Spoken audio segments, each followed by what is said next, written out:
Hey guys, कैसे हैं आप सब लोग। तो गाइस हम पढ़ रहे थे अपने यूनिट नंबर 1 डीसी सर्किट्स में आपके सर्किट टर्मिनोलॉजीज़ को। तो गाइस इससे पिछली वाली वीडियो में मैंने अपनी इस यूनिट के सारी टर्मिनोलॉजीज़ को ख़त्म कर दिया था। मैंने वहाँ पर जंक्शन, नोड, ब्रांच और लूप और सर्किट नेटवर्क आपको सभी चीज़ें बता दी थी। तो गाइस अभी हम यहाँ पर एक न्यूमेरिकल देखने वाले हैं जो कि आपका आएगा लूप, मैश, जंक्शन, नोड और ब्रांच के ऊपर। तो गाइस ध्यान दें और ढंग से समझें। तो देखो हमें इस सवाल में क्या है, find the number of loops, mesh, junction, node and branch in the circuit shown in figure. हमें क्या बोला गया है सवाल में, हमें बोला गया है कि आपको एक डायग्राम गिवन है और इस डायग्राम के अंदर आपको कितने नंबर ऑफ लूप्स हैं, कितने नंबर ऑफ मैश हैं, जंक्शन हैं, नोड हैं, ब्रांच हैं, ये हमें बतानी है। ठीक है, तो गाइस सबसे पहले हमें बताने लूप्स। तो मैं लूप्स की बात करूंगा। तो लूप्स की डेफिनेशन मैं आपको एक बार याद दिला दूं। लूप्स वो कोई भी क्लोज पाथ होता था सर्किट का, उसे हम लूप कहते थे। ठीक है, अब जरा बात समझें। तो देखो इसमें कितनी लूप हैं, जरा इस बात को गिने। ठीक है, वैसे तो मैंने यहाँ पर आपके आंसर लिख रहे हैं, लेकिन फिलहाल मैंने आपको अभी छुपा दिए हैं ताकि आप बताते चलें। आप एक बार खुद से सॉल्व करें और फिर मिलाएं कि जो मैंने आंसर लिखे हैं और आपके जो आंसर आ रहे हैं क्या वो सही हैं या नहीं। ठीक है, तो जिसके पास भी कॉपी पेन नहीं है वो उठा लो और सॉल्व करो भाई। ठीक है, तो देखो ध्यान दें, जब तक आप सॉल्व नहीं करोगे आपको ये सारी चीज़ें नहीं आएंगी। तो देखो जैसे मैं आपको बता दूँ लूप्स। तो देखो सबसे पहले मैं बात करूं लूप्स की, तो कितनी नंबर ऑफ लूप्स यहाँ पे मिलेंगी। जैसे मैं अभी आपको दुबका दूं और अभी पहले ही बात करूं तो देखो ए, ई, जी, एफ, ए, ये एक क्लोज पाथ है और लूप की डेफिनेशन को फॉलो कर रहा है। क्लोज पाथ है, इट मीन्स ये एक लूप है। तो देखो ए, ई, जी, एफ, ए, ये एक लूप है जो मैंने लिखी हुई है नाउ। अब दूसरी लूप की मैं बात करूँ तो ई, डी, एच, जी, ई, ये एक क्लोज पाथ है, यानी इट मीन्स ये भी एक लूप है। तो मैंने दूसरी लूप यही लिखी हुई है E, D, H, G, E. Now अब जरा बात को समझें। देखो तीसरी loop A, B, C, D, E, A, B, ये भी एक क्लोज पाथ है, तो ये भी एक लूप है इस डायग्राम के अंदर, इस सर्किट के अंदर। तो देखो ए, बी, सी और डी, ई, ए, बी, ये भी एक लूप या मैंने यहाँ पर लिखी हुई है। आई होप, आशा करता हूँ कि जितनी भी चीज़ें मैं यहाँ पर बता रहा हूँ ये आपको क्लियर हुई होंगी। तो मैंने अभी तक आपको 3 लूप बताई, एक ये वाली लूप, एक ये वाली लूप और एक ये वाली लूप। ठीक है, ये 3 लूप मैंने आपको बताई हैं। अब देखो फोर्थ लूप मैंने कौन सी लिखी है, ए, ई, डी, एच, जी, एफ, ए। देखो देखो जरा बात को समझें, 1, 2, 3 लूप हो गई। अब देखो चौथी लूप देखो, फोर्थ लूप देखो, ए, ई, डी, एच, जी, एफ, ए, क्या ये एक लूप नहीं है? क्या ये एक क्लोज पाथ नहीं है? तो जी हाँ, बिल्कुल एक क्लोज पाथ है, तो ये भी एक लूप होगी। तो मैंने यहाँ पर लिखी है ए, ई, डी, एच, जी, एफ, ए, तो मैंने वो यहाँ पर लिख दी है। आई होप, आशा है कि आपको ये बात क्लियर हुई होगी। नाउ अब हम बात करेंगे फिफ्थ लूप की। तो फिफ्थ लूप मैंने यहाँ पर कौन सी लिखी, जरा देखें, एफ, बी, सी, एच, जी, एफ, यानी देखो एफ, बी, सी, एच, जी, एफ, मतलब इस पूरे वाले बड़ी वाली लूप को मैंने काउंट किया है। इस पूरे वाले क्लोज लूप को मैंने यहाँ काउंट किया है, एफ, बी, सी, एच, जी, एफ, बी, वही वाली मैंने यहाँ पर लूप लिखी है। ठीक है, तो ये बात याद रखें, जो बड़ी वाली है एक लूप ये हो गई, यानी कि कहने का मतलब 1, 2, 3 और ये 4 और ये एक बड़ी वाली लूप 5, एफ, बी, सी, एच, जी, एफ। ठीक है, ये आपकी एक लूप होगी। अब नाउ 5 लूप हो गई। अब गाइस यहाँ पर 2 लूप और आपको आती हैं। समझ सकता हूँ कि हो सकता है किसी ने ये दोनों लूपें भी लिखी हों अपने आंसर में, लेकिन हो सकता है किसी ने ये दोनों लूपें भी ना लिखी हों, किसी को ये बात ना आई हो। तो 2 बात और समझ लें कि इसमें 2 लूप और हमें मिली हैं। तो वो 2 लूप कौन सी, जरा इस बात को और समझें। ठीक है, तो एक लूप है हमें क्या, ए, ई, जी, एच, डी, सी, बी, ए। इस सर्किट में 2 लूप और होती हैं। वो 2 लूप कौन सी होती हैं, इस बात को और समझें। बच्चे ये 5 लूप तो लिख लेते हैं लेकिन ये 2 लूप नहीं लिख पाते हैं, तो ये दोनों इंपॉर्टेंट है, ज़रा समझें। तो पहली लूप कौन सी है, 6th लूप कौन सी है, ए, ई, जी, एच, डी, सी, बी, ए। देखो ये कुछ ऐसे,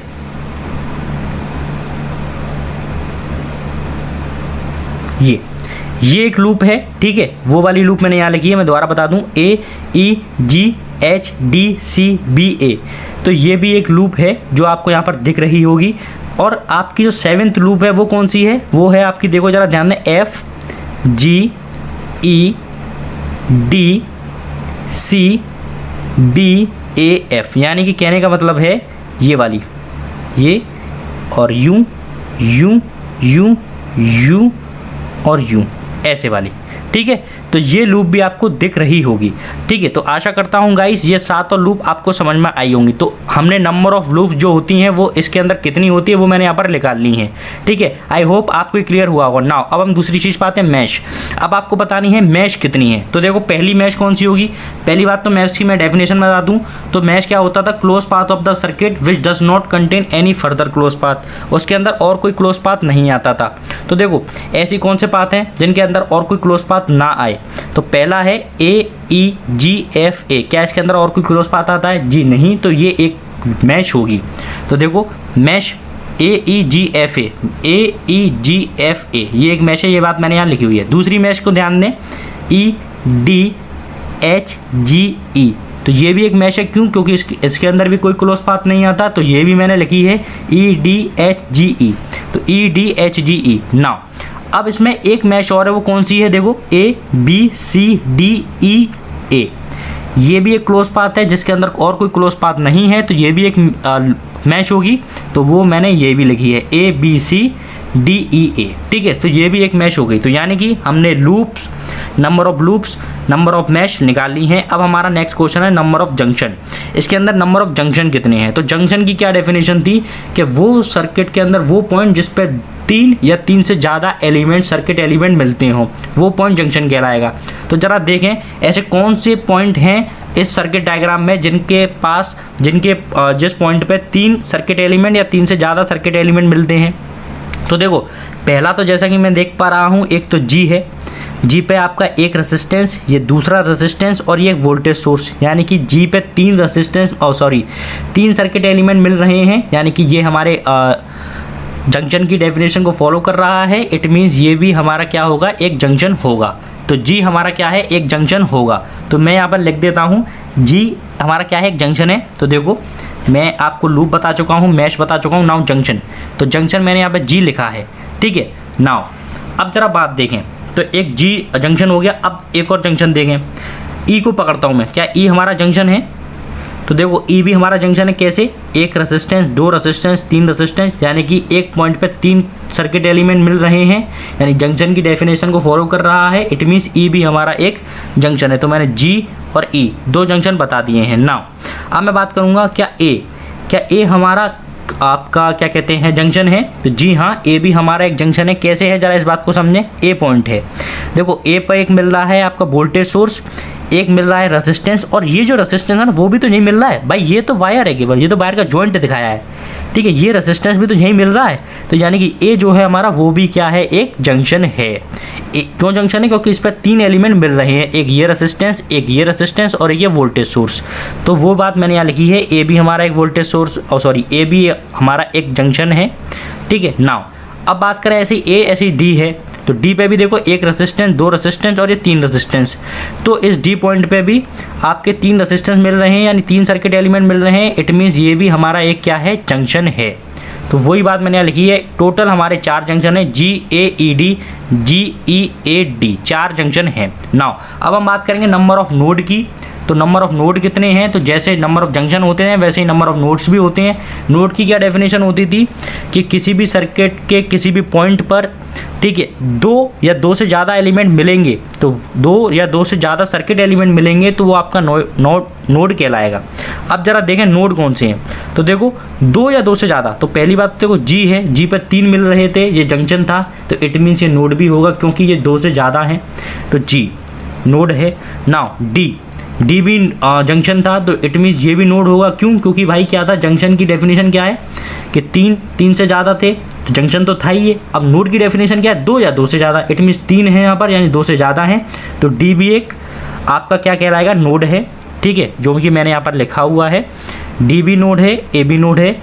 ऐसे ही E भी मैंने बताया, E जैसे जंक्शन था वैसे E भी एक नोड है। क्यों है, ये भी मैंने आपको बताया, क्योंकि देखो एक circuit element, 2 circuit element, 3 circuit element, यानी E जैसे जंक्शन था वैसे नोड भी होगा, क्योंकि ये जंक्शन की डेफिनेशन को सेटिस्फाई कर रहा है, ठीक है। तो ये नोड की भी करेगा क्योंकि ये 2 से ज़्यादा है, 3 एलिमेंट यहाँ पर जुड़ रहे हैं, यानी कि A जी, जैसे 4 जंक्शन थे वैसे ही 4 यहाँ पर नोड हैं, जो नोड थे वही जंक्शन थे। अब जरा बात को समझें, आप लोग कह रहे होंगे यार ये एच है, अब जरा एच को देखो, ये वाला सर्किट एलिमेंट इधर जुड़ रहा है, ये वाला सर्किट एलिमेंट इधर, तो ये एच क्यों नहीं है नोड?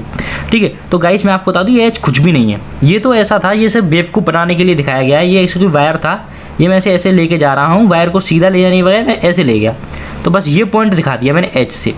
यहाँ पे कोई जुड़ा थोड़ी है भाई, इस पॉइंट को हटा दो, इस तार को ऐसे ले जाने की बजाय हम ऐसे भी तो ले जा सकते हैं, समझो। ठीक है, तो ये एच कोई पॉइंट नहीं है, ऐसे ही एच कोई पॉइंट नहीं है, सी कोई पॉइंट नहीं है, बी कोई पॉइंट नहीं है, ये कोई पॉइंट नहीं है, जो बस ऐसे तार मुड़ा हुआ है तो वो दिखा दिया है, वायर मुड़ा हुआ है तो वो दिखा दिया। आप कंफ्यूज ना हो, ये हमारे जो एच है, एफ है, बी है, सी है, ये कोई पॉइंट नहीं है, ये बस ऐसे ही दिखा दिया है तार मुड़ते हुए। इस तार को, इस पॉइंट को हटा के हम इस तार को यहाँ से सीधे यूँ भी जोड़ सकते हैं। ठीक है, कोई दिक्कत नहीं है। तो आई होप आपको क्लियर हुआ होगा कि कितनी मैश होती हैं इसके अंदर, कितनी लूप्स होती हैं, कितने जंक्शन, कितने नोड।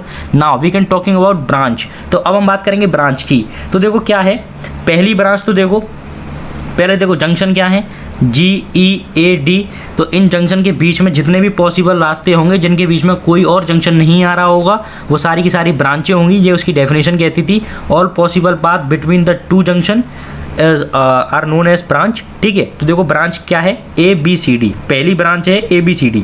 तो देखो एक जंक्शन A है, एक जंक्शन D है, इट मीन्स इसके बीच में जितने भी पॉसिबल रास्ते हैं, ठीक है, वो क्या होगा, हमारा एक ब्रांच कहलाएगी। तो देखो ABCD, ये पूरा जो एक रास्ता है ABCD तक, वो क्या है, एक ब्रांच है। क्यों? क्योंकि ये दो जंक्शन हैं और इसके बीच में यही एक पॉसिबल रास्ता है। ठीक है, अगर आप इधर से जाओगे तो एक जंक्शन बीच में पड़ जाएगा, इट मीन्स इस रास्ते को नहीं ले सकते।